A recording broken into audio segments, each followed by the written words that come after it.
Կարդալ գրքում կյանքը կյանքով վարվող աստղի և անհայտի խորհուրդներում կերտել ճամփան մեր տեսիլքի։ Գաղտնիքների սանձը արծաթ դնել հաստատ ջերմ ձեռքերով և հավատքից վշտով ռաթափ քշել քոդին մտրակելով։ Ամեն մի վայրկյան մի գնացք է անցնում, հայտնի և անհայտ հուշի վայրերում։ Ցուրում է ռավար շոքեմետենան և մենք լուր կանգնած առջևը դրան, կատկոտող օրվա թրտի շուշուկով ասում ենք նրանց մնաք բարով։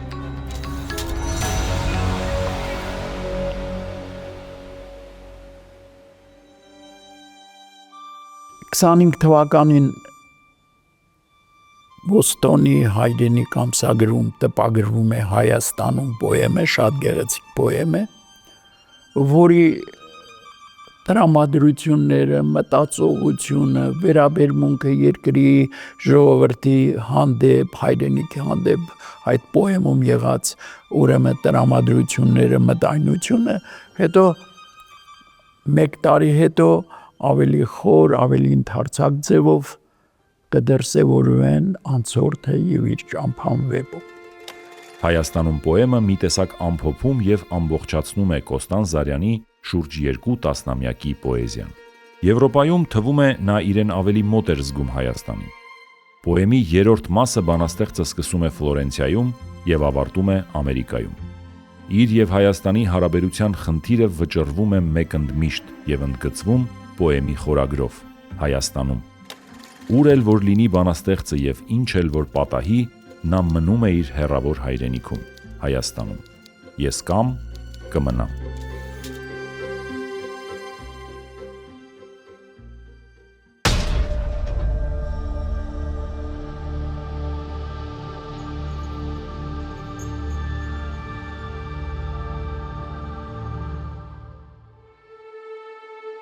«1926 թվականին Կոստանձ Զարյանը ձեռնարկում է գրելու իր առաջին արձակ մեծ գործը՝ «Անցորդը և իր ճամփան» վեպը։ Հայաստանը տևում է իր մեջ, այդ ողբերգությունը շարունակվում է, ինքը չի կարող ապրել առանց Հայաստանի։ Եվ ինչ է անում գրողը, նա ելք է որոնում և գտնում է ելքը, նստում է գրասեղանի առջև և վեպ է գրում Հայաստանում ապրած իր կարճ ժամանակի մասին։ Փաստորեն վեպի էջերում վերստեղծում է Հայաստանի իրականությունը և կարծեք թե մտովին ապրում է Հայաստանում։ Ամենից առաջ «Անցորդը և իր ճամփան» վեպ է մեր ժողովրդի ապրած ողբերգության, Արևմտյան Հայաստանի կորստի, արևմտահայության ոչնչացման ու բնաջնջման, Սփյուռքի առաջացման և իհարկե հիմնականում 1920-ական թվականների Երևանի մասին։ Անցորդը ինքը հեղինակն է, որը գալիս է Պոլսից Հայաստան, մնում է մի ժամանակ և հեռանում է։ Երբ կարդում եք վեպը, դժվար է ժանր որոշել։ Սա ճամփորդական նոթեր են, սրանք պարզ գրառումներ են օրագրային, սրանք հուշեր են, սրանք գեղարվեստական երևակայության արդյունք էջեր են, թե ինչ է։ Այստեղ գլխավոր հերոսը Հայաստանն է, միջավայրը, այն մարդիկ, որոնց հետ նա առնչվում է, որոնց հետ շփվում է, այն իրականությունը, որ նա տեսնում է և արձանագրում է իր գրվածքում։ Եվ կարելի է ասել, որ վեպը ստեղծում է 20-ական թվականների Հայաստանի ամբողջական պատկերը, որքան էլ զարմանալի թվա, Երևան քաղաքի ամբողջական պատկերը, հայության կյանքի ամբողջական պատկերը։ Վեպում արծարծված կարևորագույն խնդիրներից մեկը ազգային գիտակցության, ազգային էության ճանաչման ու դրսևորումի խնդիրն է։ Այս հարցերը միշտ էլ մեծապես զբաղեցրել են գրողին և գեղարվեստական դրսևորում են ունեցել նրա գրեթե բոլոր արձակ գործերում։ 20-րդ դարի սկզբին հայ ժողովրդի ապրած ցնցումները, նրան վիճարկված ծանր ճակատագիրը, ժողովրդի աղետը խորությամբ ապրած հայ գրողին ստիպեցին այլ հայացքով նայելու մեր ժողովրդի անցած ճանապարհին։ Նրա պատմությանն ու ներկային և այս հայացքը երևում է վեպում։ Կոստան Զարյանը պատկերում է հայաստանյան իրադրությունը, իրականությունը։ 1923 թվականից Հայաստանում սկսվում է զտում կոչված երևույթը։ Երևանը լցված էր գաղթականներով, մի քանի 100,000 գաղթականներ, բոլշևիկ մեծամասնական նշանավոր մեկը հետագայում սոցիալիստական աշխատանքի հերոս ակադեմիկոս Արտաշես Կարինյանը գրում էր այդ տարիներին, որ գաղթականներին չի կարելի թողնել Երևանում, որ հայերը միտեղ շատանան, պետք է նրանց հանել Հայաստանից, ցրել Ռուսաստանով մեկ։ Նրանք ապրում էին շատ սարսափելի պայմաններում։ Գրողը դա պատկերել է նաև իր մյուս երկու վեպում՝ Բանկոպում եւ Նավը լեռան վրա վեպում։ 1924 թվականի հունվարի 21-ին Մոսկվայում վախճանվում է բոլշևիկյան հեղաշրջումի առաջնորդը Վլադիմիր Լենինը։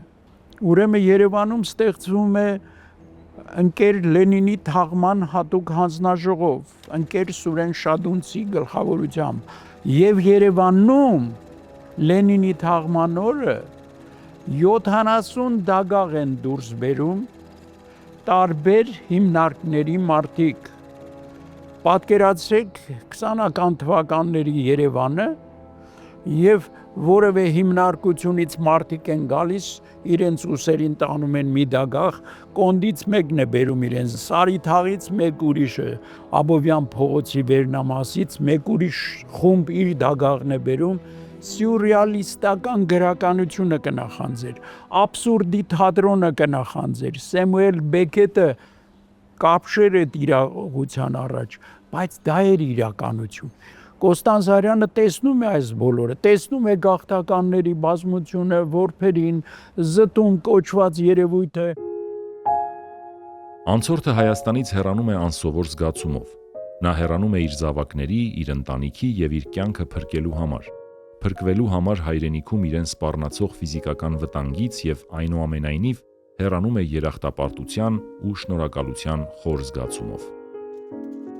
Երախտապարտ եմ աչքերիս մեջ ամբարված արծաթե տեսիլքների համար,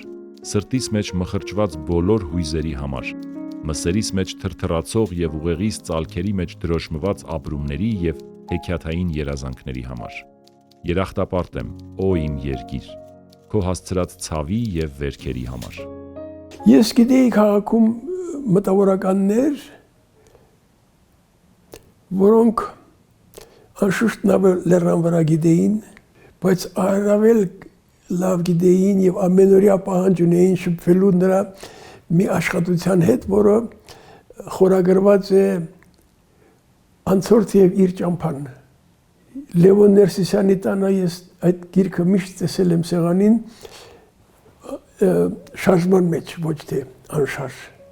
Վեպը շարունակաբար տպագրվում է Հայրենիք ամսագրում 1926 թվականի հոկտեմբերից մինչև 1928-ի փետրվարը։ Վեպն ավարտվում է հրաժեշտ խորագրված կարճ, բայց հուզիչ ու ազդեցիկ վերջերքով։ Հրաժեշտը բանաստեղծական է, բաժանման տխրությամբ օծուն, լի ներքին դառնությամբ, տարագրության դատապարտված մարդու հոգեկան տառապանքով եւ անփարատելի ցավով։ Մեկնումի պահից արդեն Հայաստանը անցորդի համար դառնում է հեռվում մնացած երանելի իրողություն, ամբողջությամբ գարնան ու զարթոնքի, լույսի եւ երգի ցնծության մեջ, իսկ գրողի սիրտը անսահման տխրության։ 1927 թվականի օգոստոսի 31-ին Կալիֆոռնիայում իր մահկանացուն է կնքում Զորավար Անդրանիկը, հայ ժողովրդի լեգենդական, առասպելական անձնավորություններից մեկը, մեր ազատագրական ձգտումների, մղումների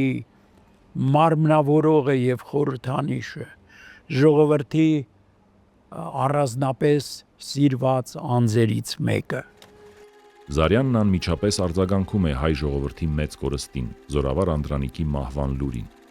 1927 թվականի սեպտեմբերի 28-ին Բոլոնիայի Il Resto del Carlino օրաթերթում տպագրվում է Il Generale Andranիկ, Զորավար Անդրանիկ խորագրով մի փառահեղ էսսե։ Այն հայերեն թարգմանված է եւ տպագրվել է Երևանյան մամուլում եւ Կոստան Զարյանի Երևանյան գրքերից մեկում Սրտի ճանապարհով ժողովածուի մեջ։ Ահա Զորավար Անդրանիկի մահը նրան մղում է մտածելու հայ ազատագրական շարժման գործիչների մասին, առհասարակ շարժման մասին եւ ձեռնարկելու գրելու իր լավագույն գործերից մեկը Տատրագումի հարսը պոեմը։ Տատրագումի հարսը պոեմը Կոստան Զարյանը գրել է երկար ժամանակ, խնամքով նյութեր հավաքելով եւ մանրամասնորեն ուսումնասիրելով ազգային ազատագրական շարժման պատմությունը, ծանոթանալով առանձին գործիչների կյանքին ու ճակատագրին։ Կոստան Զարյանը ստեղծել է մի բացառիկ գործ իր նմանը չունեցող հայ գրականության մեջ։ Այդ պոեմում միավորվել են խորհրդապաշտական ներփասածությունը, սիմվոլիստական, իմպրեսիոնիստական պատկերավորությունը, էքսպրեսիոնիստական մտածողության արտահայտչականությունը, հայ դյուցազնավեպային գրականության հերոսականությունը, ներքին շունչը մեկ ամբողջական ստեղծագործության մեջ եւ կարևորագույնը իր լեզուն է, այս պոեմի լեզուն, որ իր մեջ միավորում է գրափարի գեղեցկությունը, արևմտահայերենի եւ արևելահայերենի գեղեցկությունները միասնաբար։ Անցորդը եւ իր ճամփան վեպից անմիջապես հետո Կոստան Զարյանը հայրենիք ամսագրում շարունակաբար տպագրում է երկու արձակ գործ, մեկը արևմուտք խորագրով, մյուսը քաղաքներ։ Դա ինչ որ առումով, ինչ որ չափով ինքնակենսագրական վեպ է, առաջին գլուխը կոչում է Սեն-ի սև հայելին, վերջին գլուխը կոչում է Հեռավոր երկրի կանչը։ Հեռավոր երկիրը Հայաստանն է։ Իր ընթացքը ուրեմն կրթությունը Ֆրանսիայում, ապա Բելգիայում եւ հետագա տարիների իր կյանքը Հռոմ եւ այլն, Իտալիա եւ հեռավոր երկրի կանչը։ Այդ հատվածում խոսում է Մխիթարյանների մասին, Սուրբ Ղազար կղզու մասին, որը մի փոքրիկ Հայաստան էր Եվրոպայում։ Իր կյանքով, իր գործունեությամբ, իր հրատարակություններով եւ այլն, ինչպես տեսնում ենք, հեռավոր երկրի կանչը միշտ ուղեկցում է գրողին։ Եվ հետո քաղաքներ վեպը։ Դա էլ ներկայացնում է իր կյանքը հիմնականում 1915-ից հետո Բուլղարիայում եւ ապա Իտալիայում։ Երկու գործն էլ գրողի ներքին մենախոսություններն են, նրա խոհերի, մտածումների, հուշերի եւ հիշողությունների գեղարվեստական շարադրանքը։ Այս երկու գործերի կարևորագույն առանձնահատկությունը ու նշանակությունը դրանց խորքում ուրվագծվող ինքնակենսագրական բովանդակությունն է։ Մանավանդ, որ Կոստան Զարյանն ինքնակենսագրական բնույթի այլ երկեր կամ պարզապես ինքնակենսագրություն չի գրել, եւ նրա կյանքի վաղ տարիների շուրջ հստակ տեղեկություններ կամ հավաստի վկայություններ չեն պահպանվել։